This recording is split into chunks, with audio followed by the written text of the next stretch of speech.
अरे पापा हो और देखो ना हमरा मोबाइल में का मैसेज आई बा। पबजी के सभी फौजियों को रिटायरमेंट की हार्दिक बधाई। और केहू कोई ना लुका के रोई। अरे भाई पानी में पहुंची अरे जाना वो और चिकन डिनर का करे। Presents by Sarab Music। खुशी से भरल दिलवा हमारे हो केहू न कही में हर मौगा भतर हो। खुशी से भरल दिलवा हमारे हो केहू न कही में हर मौगा भतर हो। निमन दिन देखो लए रब जी रब जी रब जी। हमर मौगी काटी अब सब्जी काहे की बंद भइल इंडिया में पबजी। हमर मौगी काटी अब सब्जी काहे की बंद भइल इंडिया में पबजी। बाबूजी चिकन डिनर करत रहलुआ चिकन डिनर छोड़ के सब्जी डिनर करे के पड़ी। आ कब दाल भात खाए के पड़ी।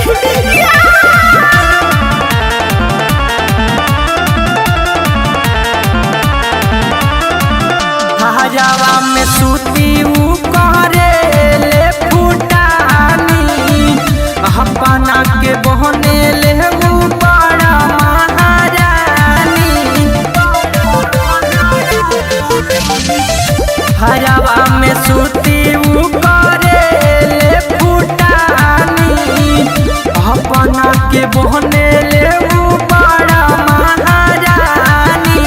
मौगी के हमारा ऐठल छूटल पबजी के नामो निशान सब बूता। निमन दिन देखो लए रब जी अरे रब जी। हमर मौगी काटी अब सब्जी काहे की बंद भइल इंडिया में पबजी। हमर मौगी काटी अब सब्जी काहे की बंद भइल इंडिया में पबजी।